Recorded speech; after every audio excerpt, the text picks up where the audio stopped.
Hello everyone. Now you will hear a short summary of the film The Path to Freedom. Enjoy watching. Cambodia. 14-year-old Chakra carries heavy bags on his back while his peers return from school. Now the boy needs to sow the field with rice. And not far away, his older brother is swimming in the river. All family members gathered to have lunch. Tired Chakra was the last to sit down at the table. Tomorrow you will go to Sanman, you will spread fertilizers. Let Croven go. I said you. The middle son works harder than anyone else. At the same time, the eldest is lounging around and does not worry about anything. Chakra feels like a slave. For his hard work, he gets only a small portion of rice. Why he was born is unclear. In the morning, Chakra climbed a palm tree and thought, he needs to somehow change his life. Just then, one of his friends told him how he earned as much as 8,000 baht a month in Thailand. Chakra and another boy would also like to go to Thailand to earn money. Our hero has no chance at home anyway. His older brother follows us all. fertilizer again tomorrow. Got it. Today, Chuck easily agreed because he was planning to run away from home at dawn anyway. He tried to persuade his friend to go with him to Thailand, work for a couple of years and come back. Sorry, I can't, I'm not going. Chakra and the other workers were dropped off at a hill. Each of them had to pay $500 for transportation. But Chakra and another man had no money. These two would be taken to another factory. Moreover, they would work the first month for free. Kia said that he went to earn money for the sake of his children. The boy suggested that they stick together. All the applicants were brought to the meeting place on motorcycles. They had to hang around in the field until late at night until someone came for them again. The carrier ordered the workers to climb into the van and cover themselves with a tarpaulin so that they would not be seen. Chakruk was seated separately in the cabin. A few hours later, the car stopped at the port. The fat man ordered everyone to quickly climb aboard the ship. This is a lie. I will not go. You will not go. You will not go. Kaya's head was smashed until it bled. Together with the other Cambodians, the man obediently boarded the ship. Before dawn, it cast off. Having reached the open sea, Fatty met with a team of fishermen and nodded to the leader at a couple of beggars. Sanman ordered them to unload the barrels onto his battered vessel. When the job was done, the Thai gave the order to sail away. There were only 4 newcomers on the ship. Sanman called them useless animals and ordered them to get to work. The workers took shovels and began to throw small fish into the hold. They did this until the evening, after which they were rewarded with a bowl of rice. This calmed his comrade Chuck for a while, because they had promised to take them to the factory. There were no sleeping places as such, so the newcomers lay down like sprats in some closet. The boss woke them up in the middle of the night and ordered them to get back to work. Workers have to do the same thing every day. One of the Cambodians felt sick both physically and mentally. The boss approached the man and hit him with a stun gun, but he only quietly surprised. Then Sanman pulled off his jacket and simply threw the poor guy overboard. He didn't need a balance here. One day, the engine on the ship stalled. Who can swim? Swim in water. I can't.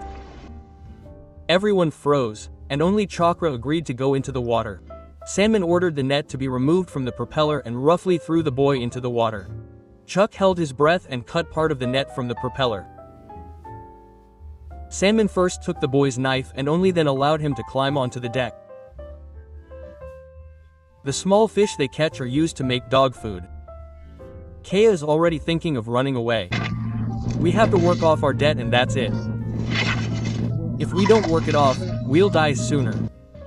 At the end of the working day, Chakra found a crab and threw it back into the sea. At least let him be free. So the day passed. One day the ship moored to the shore. Kia wondered where they were, but got no answer. The bandits were planning to have some fun. They forbade their slaves to go ashore. The remaining guard dozed off. Kaya wanted to take his gun away, but got hit on the head. Sanman got drunk and picked up a prostitute. In the evening, he returned to the ship satisfied and ordered to sail away. At the last moment, one of the slaves jumped into the water. At first, No one noticed, but suddenly Sanman ordered to turn off the engine. The man tried to swim away, holding on to a plastic canister.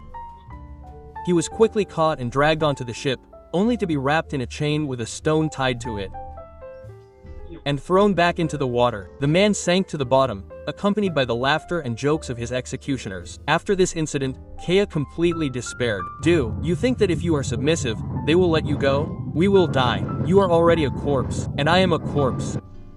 This is a sea of the dead. Work until you die, Kea constantly repeats. Chakra somehow learned to speak Thai and asked when they would work off their debt. Sanman offered the boy to stay. He would teach him everything he knew. And as an incentive, he gave Chakra a page from an adult magazine. It will rub off all his palms. A new batch of slaves was delivered to the ship. Sanman asked the fat man not to bring him any more Khmers. They are too weak, only Burmans. The newbies don't know what kind of mess they've gotten themselves into yet. At night, one of them wanted to take Chakra's sleeping place, but Kea chased him away. The next day, Sanman, having nothing better to do, hit the man on the head. Kea reached the boiling point, grabbed a shovel and hit the bandit on the head with it. He fell overboard, but, unfortunately, did not go to the bottom. Sanman became happy and called for help. Kea went to look for the others, but he was immediately shot. Chakra understands that his friend is finished. Bad luck. We'll figure it out. The bandits came up with a particularly cruel way to deal with the rebel. They tied a rope around his hands and feet, and threw both ends onto another ship. Kea begged the boy to help him until Sanman threw him into the water.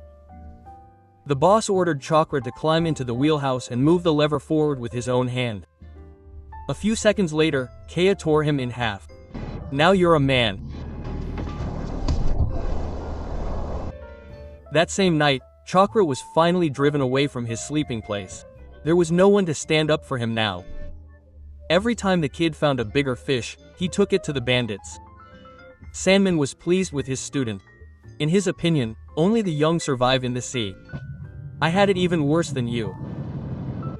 The newbie saw that the kid was given a piece of fish, so he took his portion of rice in the evening.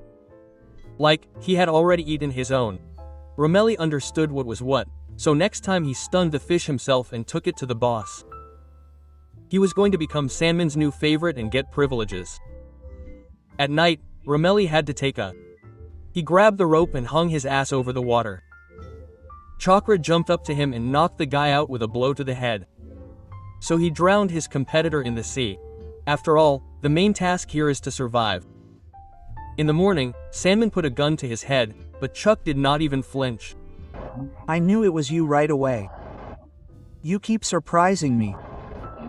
Now you owe me one life. And from this day on, my ship is your home forever. Suddenly, the bandit felt uneasy from Chakra's cold gaze. At that moment, the boy began to plan his revenge, and no one dared to touch him anymore. Chakra dreamed of his native places. For some reason, his best friend roughly pushed him to the ground. His father did not recognize him at all. At home, he now seemed like a stranger. At the end of the nightmare, Sanman also caught up with him. One of the bandits had to leave the pipe. He ordered the boy to drive the ship straight and do nothing.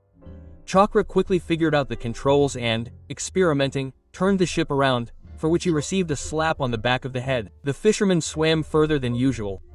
There are plenty of fish here and no competitors. While working, Chakra saw a corpse floating past. The Sea of the Dead. He remembered Slovakia. Before his death, his friend talked about his children. Today, Chakra found a human bone among the fish and hid it under his pillow. When the other slaves fell asleep, the boy stopped the ship's engine. The bandit went down to check what had happened. The kid jumped out of the darkness and beat him to death with a bone. Having hidden the body, he spent the whole night in the wheelhouse. And when the second criminal came up here, he took great pleasure in smashing his skull. Now he needs to deal with the main one. Sanman saw the kid at the helm and smiled at him. The man understood everything and took out his gun. You really are a real man. And yet Sanman did not think that the kid would attack him so brazenly. Chuck killed him with one strong blow to the head. The boy ordered the slaves to throw Sanman's body overboard. He threw his friend off the ship himself. Fortunately, Chakra already knows how to steer this ship, so he marked the route and turned the ship in the other direction. Another ship with slaves appeared ahead. Chakra ordered the men to lower the nets so that the slave owners would not suspect anything. The bandits kept a decent amount of money in a tin box. For Chakra, it would be good compensation for the hardships he had endured. The ship moored to the shore. The boy was finally able to leave it, but for some reason, the other slaves were in no hurry to follow his example. Perhaps they decided to appropriate this trough. Chuck got home by bus and hitchhiked. Strange guys shared soda with him.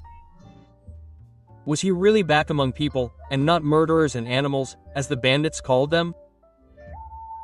Chuck stopped next to a rice field where his entire family was working. The boy could not hold back his tears, but suddenly he realized that he was not going to become a slave again. He did not need such a family. Chakra would go his own way. At the moment, about 200,000 men and boys are in slavery in Southeast Asia. He